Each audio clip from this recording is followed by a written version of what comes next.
जय श्री कृष्ण स्टूडेंट्स। और आज हम लोग लाइफ प्रोसेस का नेक्स्ट चैप्टर पढ़ेंगे। ओके, लाइफ प्रोसेस का जो नेक्स्ट चैप्टर है वो है आपका रिस्पायरेशन। ठीक है,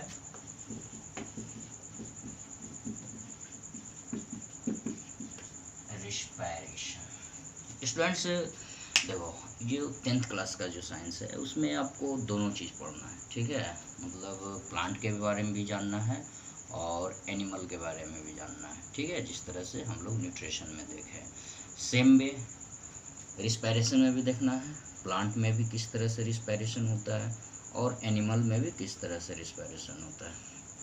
तो अभी जो हम लोग सबसे पहले डिस्कस करेंगे वो होगा एनिमल, और एनिमल में कुछ इंसेक्ट के बारे में जानना है और सबसे जो इम्पोर्टेंट है वो है आपका ह्यूमन बीइंग्स।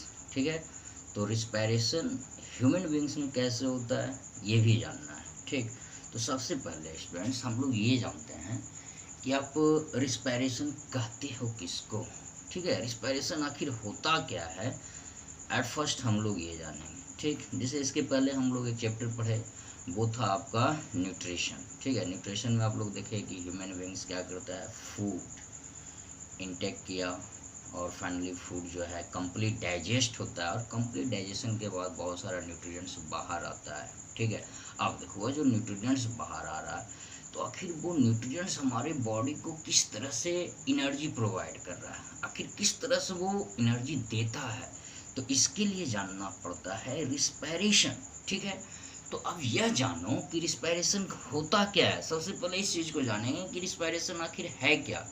ठीक है, तो बस इतना से याद रखना है कि रिस्पायरेशन एक प्रोसेस है जिसमें फूड ऑक्सीडाइज होता है और फूड ऑक्सीडाइज होकर के आपको क्या देता है, एनर्जी देता है। ठीक है, तो याद रखना है respiration is a process in which food oxidize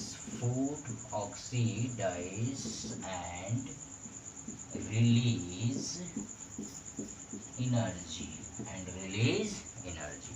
food क्या होता है, ऑक्सीडाइज होता है और वो क्या रिलीज करेगा, एनर्जी रिलीज करेगा। तो यह प्रोसेस क्या कहलाता है, रिस्पायरेशन कहलाता है। And respiration take place both plant and animal.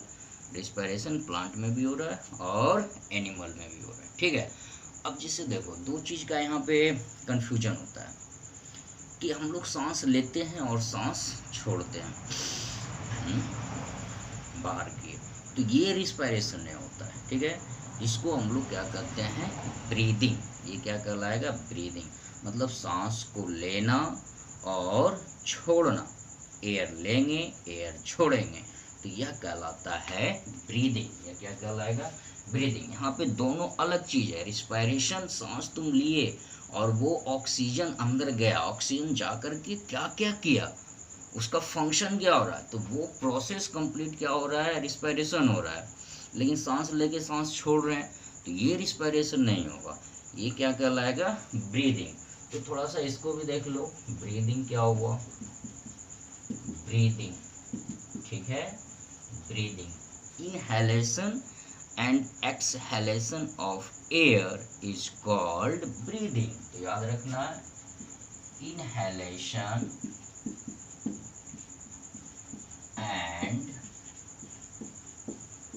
Exhalation of air is called breathing. हवा को अंदर लेना और फिर बाहर छोड़ना, वो क्या कहलाता है, ब्रीदिंग। तो देखो इनहेलेशन अंदर लेना, तो अगर हम लोग इनहेलेशन का बात करते हैं तो इनहेल क्या करते हैं, हम लोग अंदर कौन सा गैस लेते हैं, तो वो होगा ऑक्सीजन।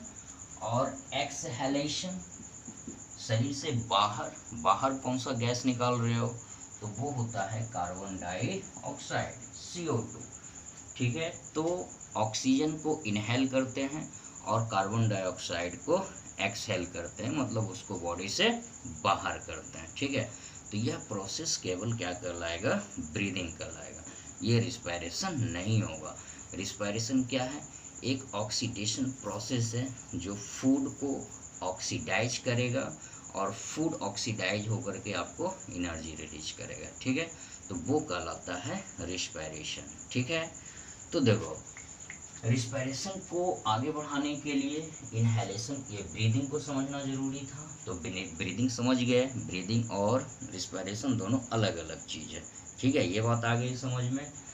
तो यहाँ पे सबसे पहले जो हम लोग रिस्पायरेशन पढ़ेंगे तो वो ह्यूमन बींग्स के बारे में पढ़ेंगे। ह्यूमन बींग्स का जो रिस्पायरेटरी सिस्टम है, कौन कौन सा रिस्पायरेटरी सिस्टम है, क्या क्या फंक्शन है उसका, तो याद रखना है। ठीक है, तो देखो जिस तरह से डाइजेस्टिव सिस्टम क्या था, एक ऑर्गन सिस्टम था, and there are many organs are associated with digestive system, and same way there are many organs are associated in human respiratory system. ठीक है, तो उन सभी रिस्पायरेटरी सिस्टम में कौन कौन सा ऑर्गन एसोसिएटेड है, कौन कौन सा ऑर्गन क्या वर्क करता है, ये सारी चीज़ को जानेंगे। ठीक, तो सबसे पहले जान लो यहाँ पे जो रिस्पायरेटरी सिस्टम है, respiratory system of human beings, respiratory system of human beings.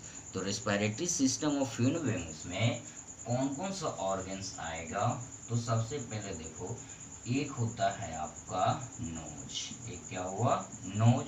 और नोज से जुड़ा हुआ देखो क्या क्या है, एक है आपका नेजल पैसेज, एक क्या हो गया, नेजल पैसेज से।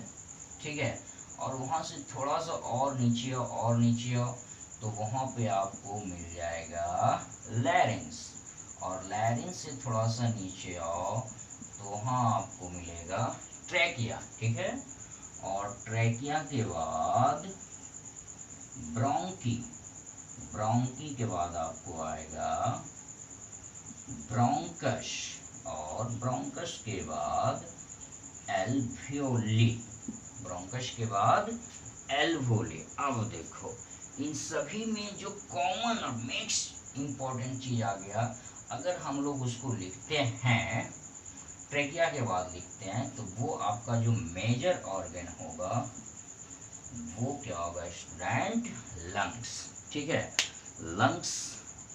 ठीक, तो देखो लंग्स को यहाँ पे इसलिए लिखा गया क्योंकि ये ट्रेकिया फाइनली ब्रोंकी ब्रोंकस में डिवाइड होगा, तो डिवाइड एक्चुअली होता कहाँ है, लंग्स में होता है। ठीक है, तो याद रखना है ये सभी ऑर्गन्स एसोसिएटेड होता है ह्यूमन रिस्पायरेटरी सिस्टम के साथ, और ये सारा ऑर्गन मिल करके ही तुम्हारा क्या फॉर्म करता है, रिस्पायरेटरी सिस्टम फॉर्म करेगा। ठीक है, तो अब एक एक करके सभी ऑर्गन्स और इसका जो डायग्राम है उस डायग्राम को हम लोग देखते हैं कि इसका आखिर क्या होता है और किस तरह से हर एक ऑर्गन वर्क करता है, इस चीज को जानना है। ठीक है, देखो स्टूडेंट सबसे पहले एक छोटा सा डायग्राम बना लो, हम बना लेते हैं, मान लो। ठीक है, ये नोज और नेजल पासेस हो गया, नेजल पासेस से सीधे नीचे आते हैं तो ये स्टूडेंट्स ट्रेकिया हो गया। ठीक है, ट्रेकिया आगे जा कर के इस तरह से देखो दो भाग में बढ़ जाता है। ठीक है, ये कहलाएगा ब्रोंकस, ब्रोंकी। ठीक है, इसको थोड़ा सा मोटा करो, देखो दिखाई दे रहा है डायग्राम, और डायग्राम में अपने साइड के अपोजिट काउंट करना है। ठीक है, मतलब किधर लेफ्ट होगा किधर राइट होगा। अगर ऐसे डायग्राम देख रहे हो तो ये एरिया जो होगा वो क्या होगा, लेफ्ट साइड, और इधर का जो एरिया होगा वो क्या होगा स्टूडेंट, राइट साइड। ठीक है, तो देखो ये नेजल पासेस हो गया। ठीक है, नेजल पासेस आकर के ये ट्रेकिया, और ट्रेकिया फिर दो भाग में बटा जिसको ब्रोंकस कहे। और देखो ब्रोंकस आगे जाकर के स्टूडेंट्स क्या होगा, यह भी दो अलग अलग ट्यूब में डिवाइड हो जाएगा। लेकिन इसमें याद रखना है जो लेफ्ट साइड का ट्रेकिया होगा वो दो पार्ट में डिवाइड हुआ। ठीक है, लेकिन जो राइट पार्ट में ट्रेकिया है वो तीन भाग में डिवाइड होता है। ठीक है, इस तरह से ये कितने भाग में स्टूडेंट डिवाइड हुआ, थ्री पार्ट, थ्री ट्यूब में ये डिवाइड हो जाएगा। ठीक है, इसको ऐसे बना दो और ऐसे, ये आ गया।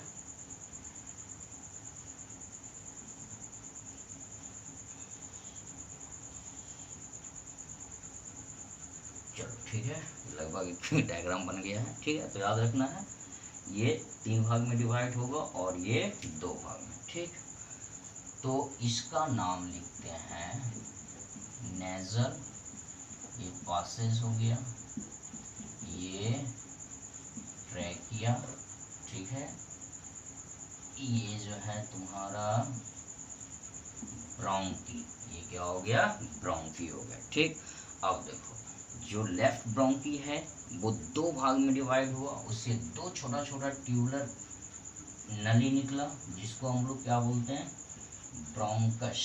ये क्या कहलाएगा, ब्रोंकस। ठीक है, और ये भी क्या कहलाएगा, ब्रोंकस। दोनों का नाम क्या है, सेम है। अब ये सभी बेसिकली जो खुलता है वो तुम्हारा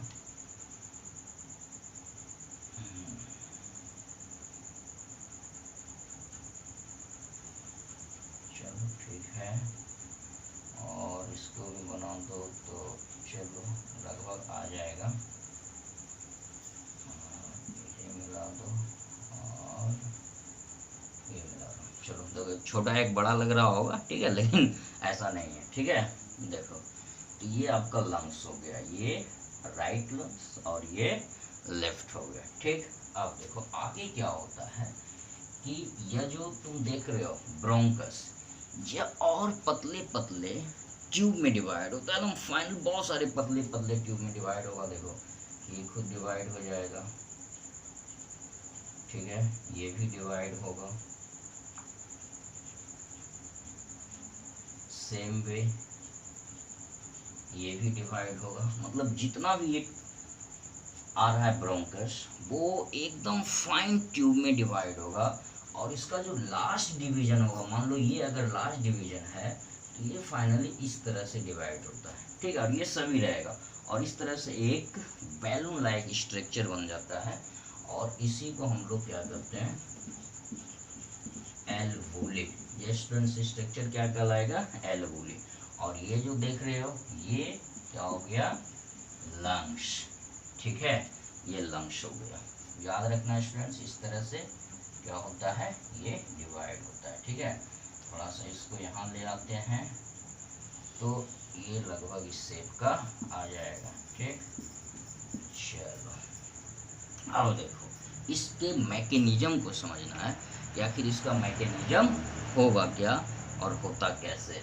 ठीक है, देखो ये मान लो क्या है, नेजल पासेज। ठीक है, ये जो नाक देख रहे हो इसके अंदर का जो पासेज है जिससे एयर अंदर जाएगा तो वो आपका क्या कहलाएगा, नेजल पासेज। अब देखो तो नेजल पासेज में होता क्या क्या है, यहाँ पे तुमको नोज में 2 चीज नजर आएगा, एक हेयर और दूसरा क्या होता है स्टूडेंट, म्यूकस।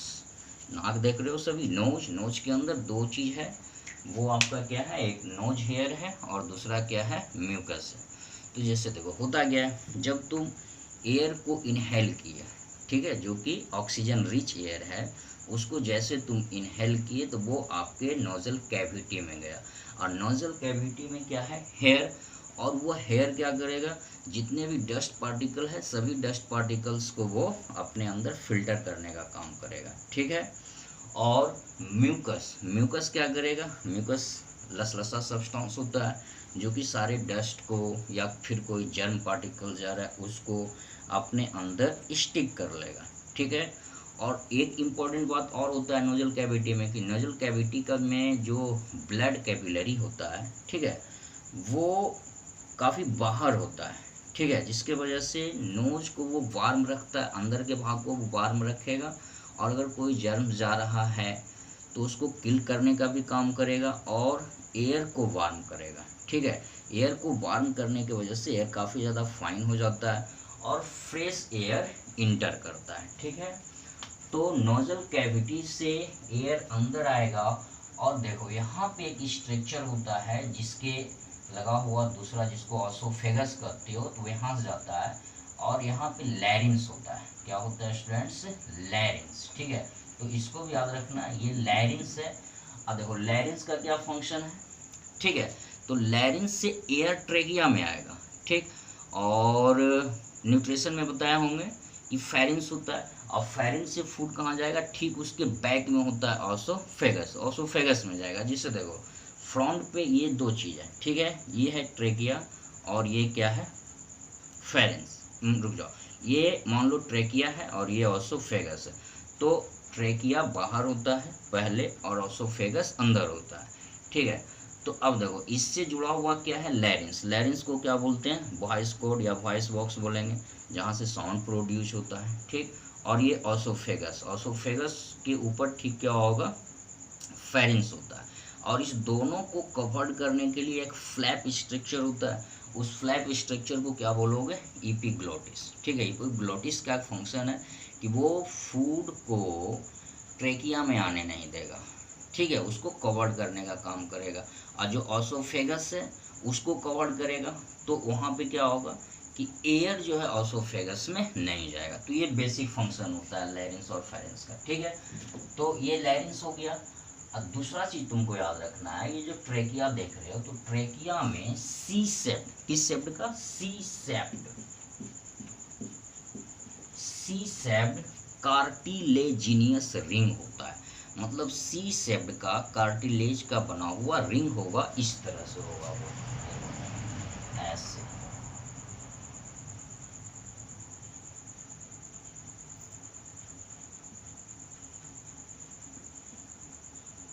ये रिंग यहाँ भी होता है, सी सेप्ट रिंग, आगे भी आएगा।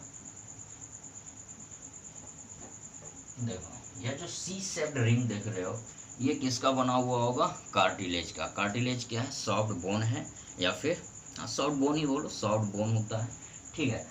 और इस कार्टिलेजिनियस रिंग के वजह से ट्रेकिया में एक स्ट्रेंथ आएगा, और इसके वजह से ट्रेकिया आपस में कोलैप्स नहीं करता है। कोलैप्स करने का मतलब वो एक दूसरे में ये स्टिक नहीं होगा। अगर ये स्टिक हो जाएगा तो फिर एयर अंदर नहीं जाएगा, और एयर नहीं अंदर जाएगा तो फिर क्या हो सकता है, क्लियर, ठीक है। तो देखो, तो रिंग, ये जो कार्टिलेजिनियस रिंग है, इसका फंक्शन क्या है कि वो ट्रेकिया को कोलैप्स होने नहीं देता है। और सभी जगह का डायग्राम जो है, जो ट्यूब का डायमीटर है, वो क्या होता है, फिक्स अरेंज होगा, ना कहीं बड़ा होगा और ना कहीं छोटा होगा, ठीक। तो ट्रेकिया से ठीक नीचे आ गए, तो ट्रेकिया दो भाग में डिवाइड हो गया। Trachea divided into two part and each part is known as bronchi. और हर एक पार्ट को हम लोग क्या बोलेंगे, ब्रोंकी। इधर गया वो भी ब्रोंकी, इधर आया वो भी ब्रोंकी, ठीक है। और ब्रोंकी जो है फिर वो और फाइन ट्यूबुलर स्ट्रक्चर में डिवाइड होगा, जिसको ब्रोंकस कहेंगे। ये और फाइन स्ट्रक्चर में डिवाइड होगा, जिसको ब्रोंक्यूल्स कहेंगे। और फाइनली ये सभी डिवाइड होते होते किस में कन्वर्ट हो जाएगा, एल्वुली में, ठीक है।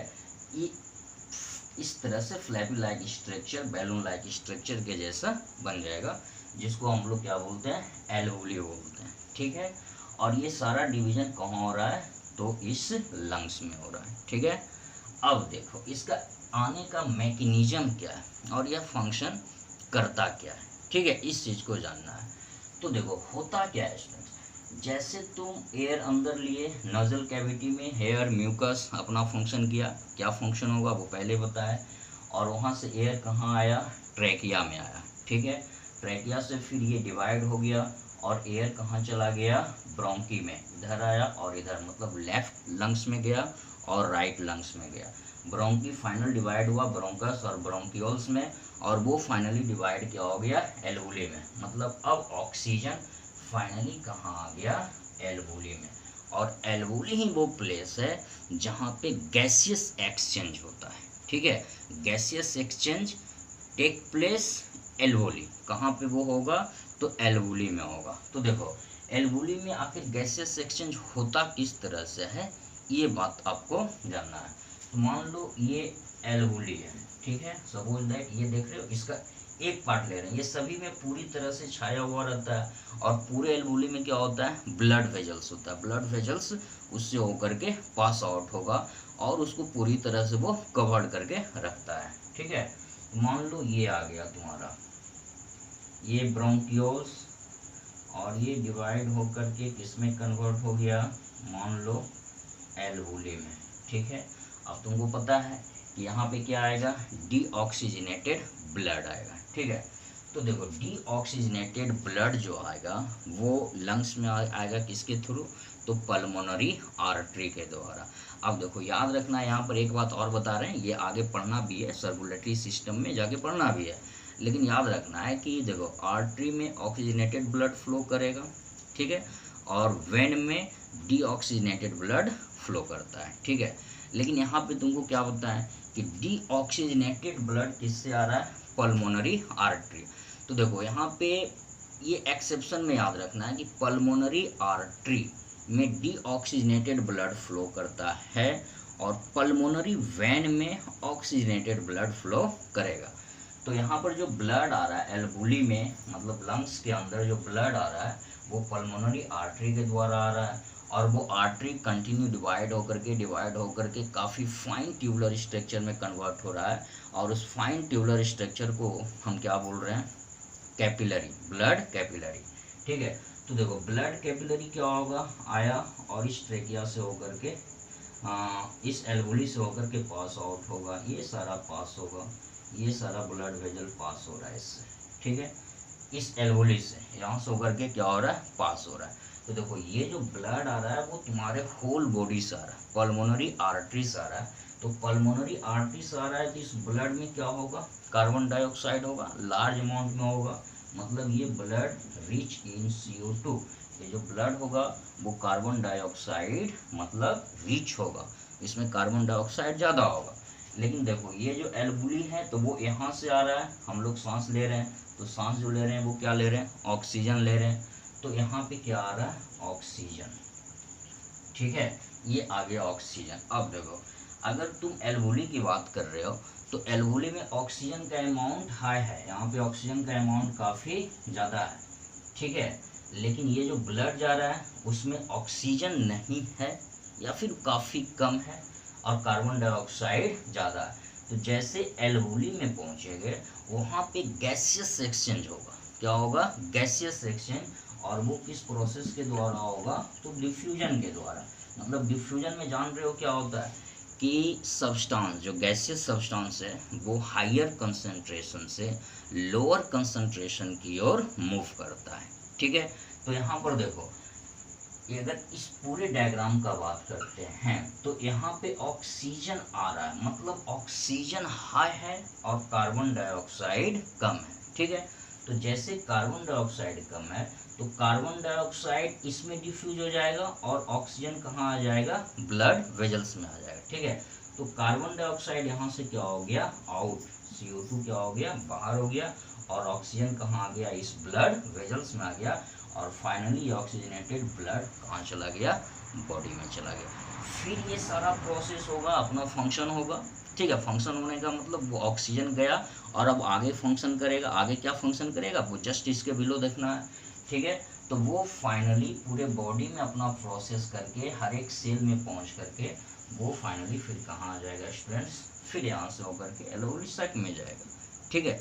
तो यह प्रोसेस क्या होता है, कंटिन्यू रन होते रहता है, ठीक, जिसकी वजह से ह्यूमन बॉडी को न्यूट्रिशन मिलता है, न्यूट्रिएंट्स मिलता है, एनर्जी मिलता है, और वो अपने वर्क को प्रॉपर कर पाता है, ठीक है। तो मान लो कि कोई भी फूड सब्सटेंस है तो वो है C6H12O6, ठीक है, ये तुम्हारा फूड है, और यहाँ पे क्या आया, ऑक्सीजन, ये ऑक्सीजन गया। अब ऑक्सीजन की वजह से यहाँ पे रिएक्शन होगा, मतलब ये फूड सब्सटेंस बर्न होगा, कौन सा रिएक्शन होगा, तो ऑक्सीडेशन रिएक्शन होगा, ठीक है। और ये फूड सब्सटेंस बर्न होगा, फूड सब्सटेंस बर्न होने के बाद कार्बन डाइऑक्साइड रिलीज करेगा, H2O रिलीज करेगा, और फाइनली क्या बनाएगा, एनर्जी, और ये एनर्जी हम लोग यूज करते हैं, और यही एनर्जी हमारे बॉडी में स्टोर होता है, किस फॉर्म में, ATP के फॉर्म में स्टोर होता है, और हम लोग कोई भी फंक्शन या फिर हमारी बॉडी के अंदर जितना भी ऑर्गन सिस्टम है वो सारा का सारा कोई भी वर्क को शो करता है, कोई भी एक्टिविटी को कर पाता है। तो देखो यहाँ पे यह जो डिफ्यूजन हुआ इसको याद रखना है कि यहाँ पर गैसियस एक्सचेंज जो हो रहा है वो कहाँ हो रहा है, तो एल्वुली में हो रहा है, ठीक है। और किस प्रोसेस के द्वारा हो रहा है, तो डिफ्यूजन के द्वारा होता है, जिसमें हायर कंसंट्रेशन से गैसियस सब्सटेंस लोअर कंसंट्रेशन की ओर स्टूडेंट्स मूव करता है। ठीक, और जो फूड आइटम है, जो न्यूट्रिएंट्स है, वो बर्न हो रहा है, और बर्न होने के बाद कार्बन डाइऑक्साइड, वाटर और एनर्जी रिलीज कर रहा है।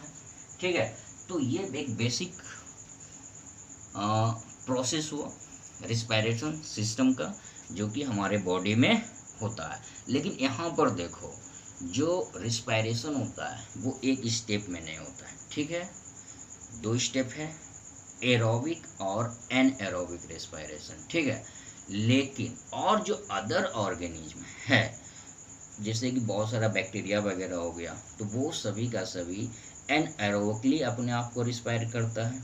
ठीक, लेकिन जो ह्यूमन बॉडी है या फिर और जो एनिमल्स है, वहाँ पे एरोबिक रिस्पायरेशन भी होता है और एनएरोबिक रिस्पायरेशन भी होता है, दोनों रिस्पायरेशन। ठीक है, तो देखो एरोबिक रिस्पायरेशन जो होगा वो एयर के प्रेजेंट में होगा, और जो एनएरोबिक रिस्पायरेशन होगा वो एयर के अब्सेंट में होगा। ठीक है, एरोबिक रेस्पायरेशन में जो फूड सब्सटेंस फॉर्म होता है, ये एरोबिक रेस्पायरेशन में जो एनर्जी फॉर्म होता है, दैट मीन्स जो एनर्जी एटीपी के रूप में फॉर्म होगा वो होता है 36 to 38 एटीपी का मॉलिक्यूल फॉर्म होगा। और एनएरोबिक रेस्पायरेशन हो रहा है तो वहाँ पर जो एनर्जी मॉलिक्यूल फॉर्म होगा वो 2 एटीपी एनर्जी मॉलिक्यूल फॉर्म होगा। ठीक है, तो देखो यहाँ पर दो चीज आ गया, एक आ गया एरोबिक रिस्पायरेशन, ठीक, और दूसरा आ गया एनएरोबिक रिस्पायरेशन। ठीक है, तो याद रखना है एरोबिक रिस्पायरेशन कब होगा, in the presence of oxygen, in the presence of oxygen, in the presence of oxygen. और एनएरोबिक रेस्पिरेशन जो होगा अब्सेंस ऑफ ऑक्सीजन और लेक ऑफ ऑक्सीजन दोनों कंडीशन में होगा। ठीक है, अब्सेंस ऑफ ऑक्सीजन और लेक ऑफ ऑक्सीजन, मतलब ऑक्सीजन ज़्यादा अमाउंट में नहीं है, काफ़ी कम है, या फिर ऑक्सीजन बिल्कुल भी नहीं है। तो ऐसे कंडीशन में जो रिस्पायरेशन होता है वो क्या कहलाता है, एनएरोबिक रिस्पायरेशन।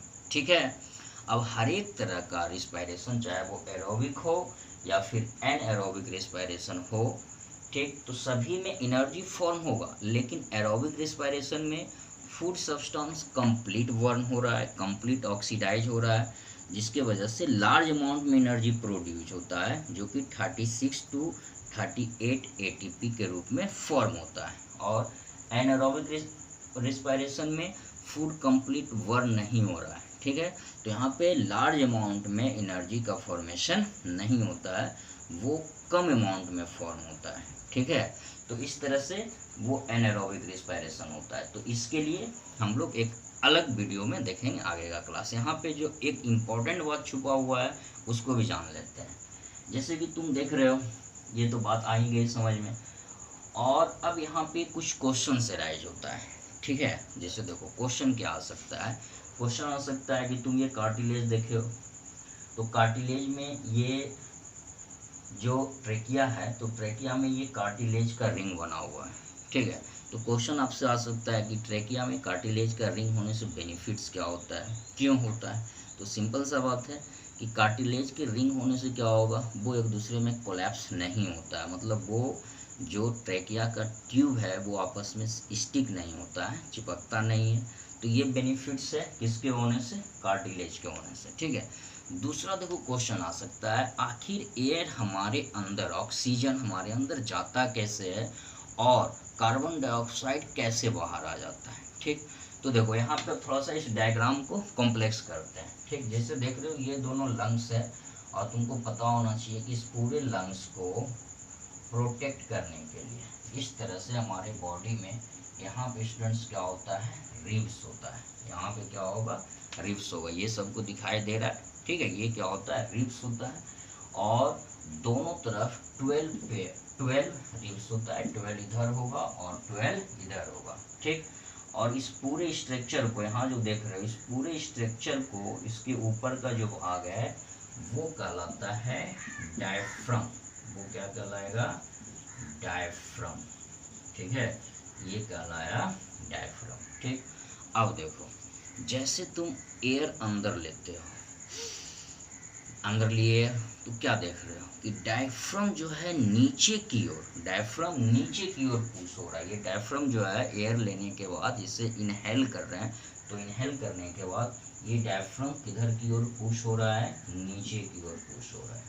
ठीक है, जैसे नीचे की ओर पुश होगा तो लंग्स का जो सरफेस एरिया है, वो लंग्स का सरफेस एरिया इंक्रीज हो जाएगा। ठीक है, तो लंग्स का सरफेस एरिया इंक्रीज हो जाने की वजह से उसमें ज़्यादा से ज़्यादा ऑक्सीजन मॉलिक्यूल्स आ सकता है।